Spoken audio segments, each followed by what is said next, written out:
welcome back to our SEZ Fireside Chat, the podcast where we explore how Jamaica's special economic zones are transforming the business landscape.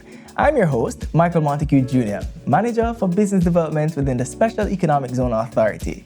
In today's episode, we'll be discussing something very timely, something very pivotal, green SEZs. Joining me on this episode is a familiar face. It is none other than our Senior Director for Legal Services, Mrs. Janis Williams. Thank you for joining us once again, Janis. Thank you for having me again, Michael. It is my pleasure as we explore a very pivotal topic, a very timely topic on green SEZs. Now, before we go any further, a lot of persons across different industries and sectors use the term green all the time. But before we get into our conversation, I want to highlight what green SEZs are, what they mean, before we continue that conversation. All right, so everybody knows that an SEZ is a special economic zone. A green SEZ is a special economic zone that is based in green practices. So whether that means that your SEZ is powered by, green energy, or your supply chain is entirely green, or you just have green operating practices integrated within how your SEZ works, that qualifies you for a green SEZ. Pretty simple. Yes. Now, what are some of the best practices then of how a green SEZ works, whether in Jamaica or across the world? Okay, so people think that green means adding on sustainability or sustainable practices into your operations. But green SEZs really are an SEZ that start with a foundation of asking the question of what impact am I going to have and how do I reduce or mitigate against this impact.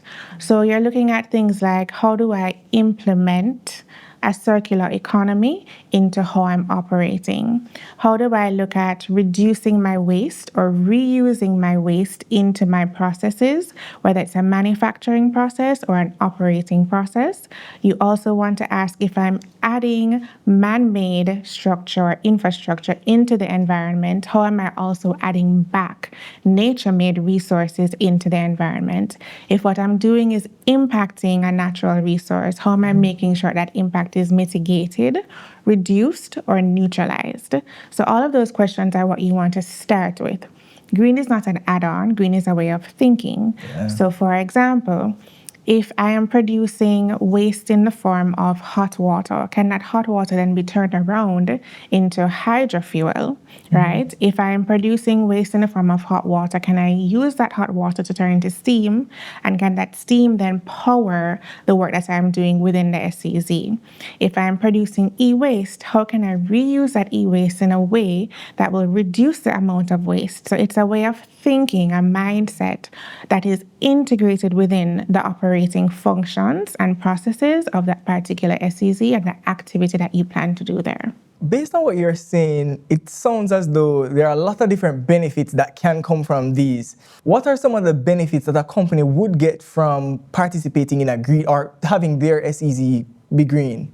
All right, so the biggest benefit is obviously going to be fiscal, right? So if you're looking at, number one, reducing waste, then you're also looking at reducing your costs, right? If you're looking at reusing something, then you're also looking at reducing your cost. If you're looking at how to implement something that already exists, so you're not starting from scratch, but you're reusing or repurposing something, you're also looking at reducing cost. But there are also other benefits. For example, if you are participating in sustainability practices within how you operate, then your supply chain could also be sustainable. If you have a green supply chain, then it means that you're open to greater markets, greater amount of markets throughout the world. So if you're exporting to Europe, for example, and Europe just did a fashion week the other day, and in order for persons to participate, they had to show that their supply chains were sustainable. So the regulations are changing all over the world. And if you are ahead of those changes, then you actually get to access those markets without having to come in on the back end and change how you operate to meet those standards, to meet that compliance, in order to access those markets. So starting green or converting to green actually helps to reduce your bottom line, increase your revenues, and increase your markets. Janis, I want to understand, because I'm curious, and I'm sure possibly a lot of our investors are curious. Why is it then that a company, or what challenge would a company face as to why they would decide not to choose green SEZ from the onset? Misinformation. A lot of times persons think that it is expensive to switch to green, and it can be prohibitive if you don't have access to the right information. So not everybody is suited for solar energy, right? But there are other forms of alternative energy you could look at. It may not have to be an energy conversion, but somebody could come in and look at how you're producing whatever it is you're producing, whether it's a service or an actual product. And they could look at, okay, in this process, are you producing a certain amount of waste? Can that waste be converted to something else? In this process, are you not utilizing the full functions of a particular product or output or a contribution to an output? And then they can look at how that can be repurposed or utilized in another step. Another thing is, what kind of waste are you producing and how can that be re-implemented or turned into another product for export, right? So an examination of your process or your outputs or your inputs by somebody who actually knows what they're doing and who's able to look at it and say, okay, how can we best reuse or mitigate, and then give you a proper idea of what that looks like and what that conversion is going to look like for your company or your business, then that is actually the way to get it done. People often hear green and think, okay, solar energy. Solar energy is not right for everybody.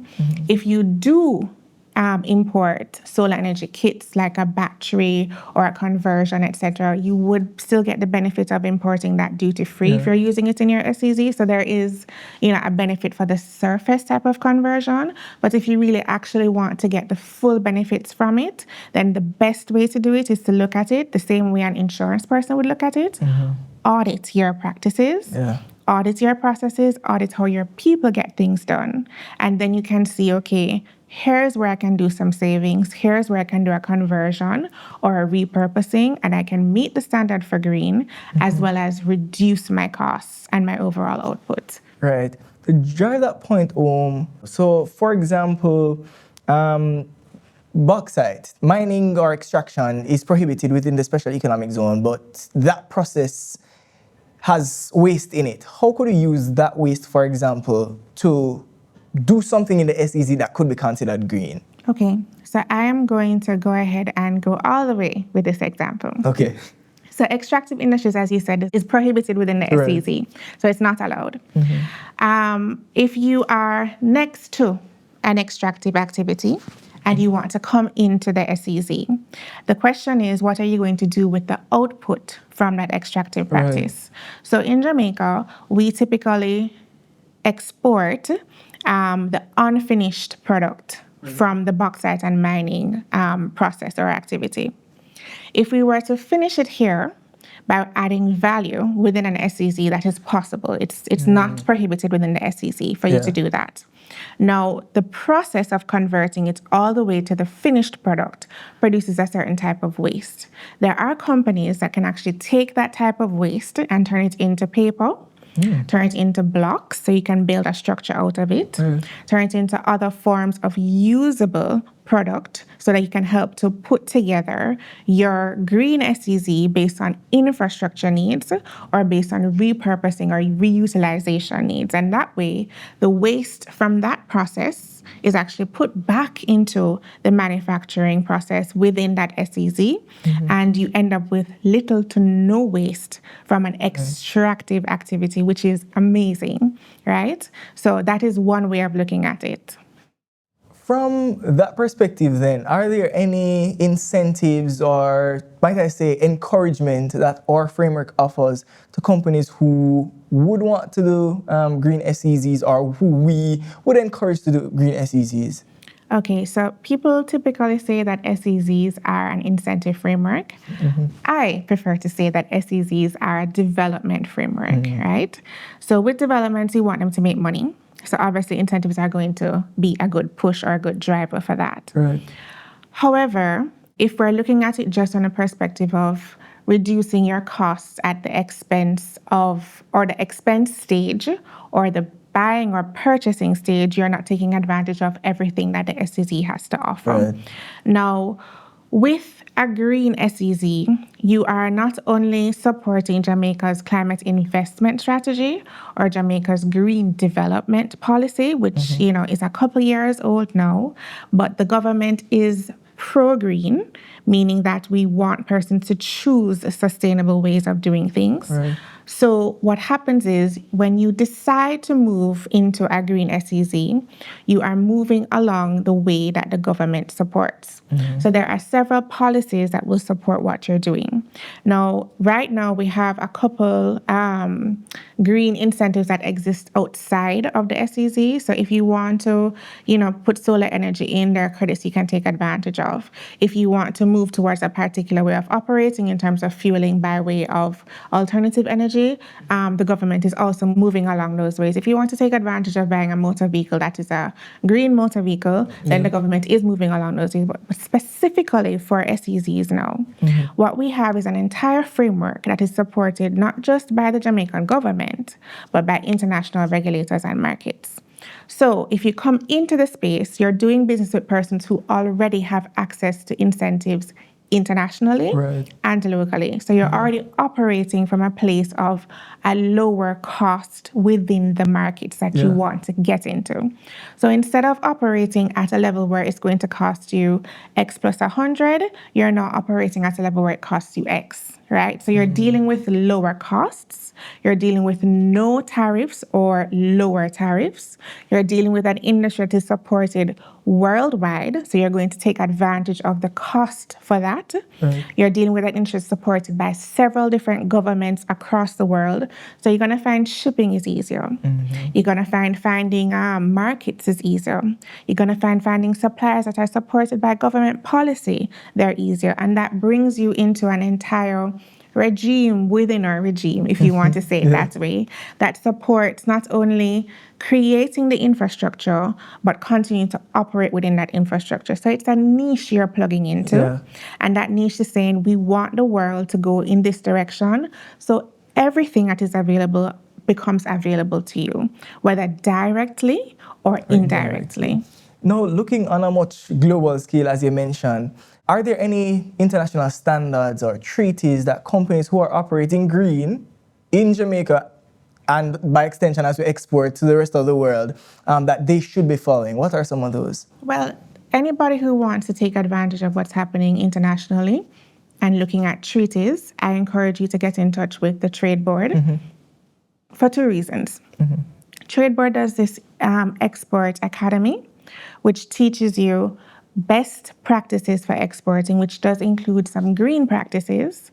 And number two, Trade Board literally eats and sleeps and breathes, right, trade agreements. So if a trade agreement changes just by one clause, the Trade Board already knows, right? So we're inviting you to get in touch with them. If you don't want to get in touch with them and you want to deal with us, our BAC unit, which helps with business acceleration. We really named it specifically for that, business acceleration. They will get in touch for you. They will look at exactly what your activities are, what you want to export, what you want to import. Sit with the Trade Board and you if you want to be a part of the discussion. And we will tell you, okay, this is going to apply until July, right?